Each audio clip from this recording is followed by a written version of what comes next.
Quality के ऊपर special focus हमारी होगी। ध्यान से सुनो बाबू सभी स्टूडेंट।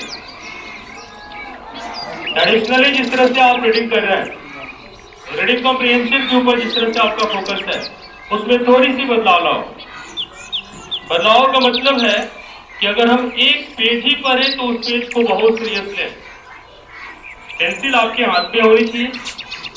रीडिंग देते समय प्रत्येक वर्ड के ऊपर आपकी पूरी फोकस हो कि उस वर्ड का क्या मीनिंग है, उस टेक्स्ट के हिसाब से समझने की कोशिश करेंगे।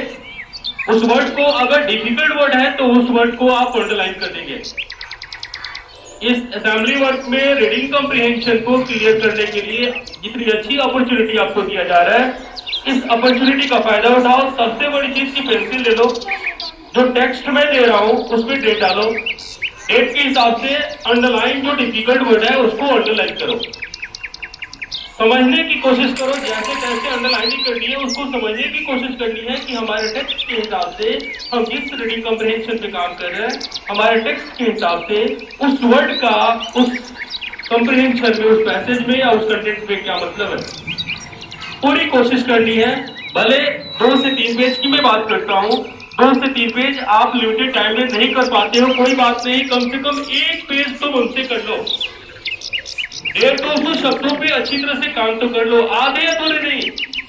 प्रोनाउंसिएशन की प्रॉब्लम आती है, प्रोनाउंसिएशन के लिए अंडरलाइन लगा के रखो, एक एक करके अपने टीचर से पूछ लो। जैसे तैसे कोरम पूरी नहीं करनी है आपको। अपने रीडिंग कॉम्प्रिहेंशन के माध्यम से आप अपने अंडरस्टैंडिंग पावर को डेवलप करने की कोशिश करेंगे। जितना ज्यादा प्रयास करेंगे बाबू उतना ही ज्यादा फायदा होगा। आप जब एसएसटी पढ़ना शुरू करोगे, साइंस पढ़ना शुरू करोगे, स्पीकिंग में भी बहुत ज्यादा सुधार होगी और राइटिंग स्किल तो बढ़ेगा ही।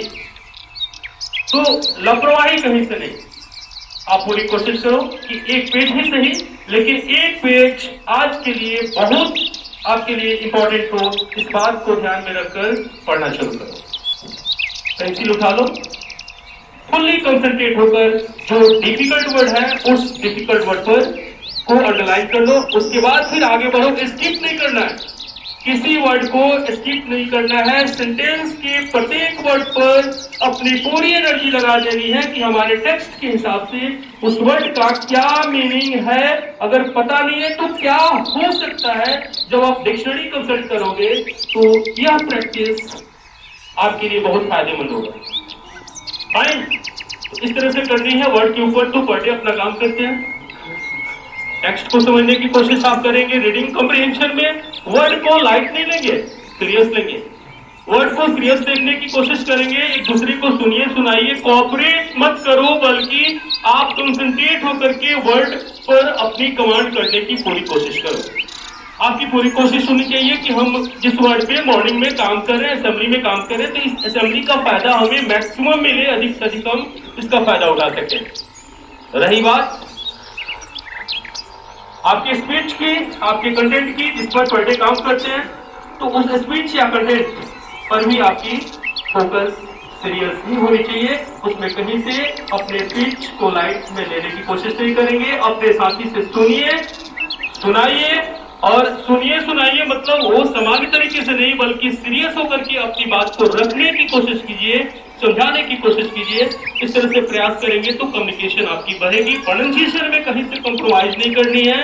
बोलते समय कहीं से कोई कहते हैं ना, हेल्प लेने की जरूरत नहीं है, जो अंदर है उसको निकालने की कोशिश करना है। फाइन, तो वर्ड को सीरियस लेनी है। वर्ड के साथ आपकी रीडिंग कॉम्प्रिहेंशन है, वो आपका बेस है, वही आपका फाउंडेशन है, और मुझे लगता है कि आपके लाइफ का वही पावर बनेगा। अगर आज कोशिश करेंगे ईमानदारी पूर्वक, तो जैसे जैसे आपकी उम्र बढ़ेगी, आपकी एजुकेशन बढ़ेगी, आप आगे की तरफ बढ़ोगे, वो इतनी पावरफुल आपको बना देगा कि आपकी न सिर्फ स्पीकिंग बल्कि आपकी राइटिंग स्किल भी अपने आप में अलग होगी, दमदार होगी। इसका पूरा ख्याल रखना है, पूरी कोशिश करनी है कि हम सही ट्रैक पे काम करें, ईमानदारी से काम करें, और उस तरह से काम करें कि काम करने के बाद हमारे अंदर से फीलिंग आए कि हाँ मैंने काम किया, आज हमारे अंदर कुछ आज एक्स्ट्रा आ गई है। समझ में आई बाबू? ठीक वैसे ही हिंदी व्याकरण पर डे आप करते हैं तो हिंदी व्याकरण को भी लाइट नहीं लेंगे, इंग्लिश ग्रामर पे फोकस करनी है। सब कुछ मतलब इस असेंबली वर्क का मकसद हमारा एक ही है कि हम आपको अपडेट करते रहे, लगातार अपडेट करते रहे पूरे एनर्जी के साथ में। जब यहां से जाओगे अपनी क्लास में, जो आपकी क्लासरूम स्टडी होती है, उसमें जाने का मतलब हुआ कि हमने असेंबली में जितनी वर्क कर ली उसका फायदा वहां मिलना शुरू हो जाए। तो उम्मीद है आप बेहतर करने की कोशिश करेंगे, लापरवाही नहीं करेंगे, ईमानदारी बरतेंगे और कुछ एक्स्ट्रा हमेशा अपने अंदर जोड़ने की कोशिश करेंगे। फाइन। तो एवरीडे ट्रेडिशनली जैसे हम लोग वर्क करते हैं, तो शुरुआत करते हैं। Open your book, mention that and start your reading. Start.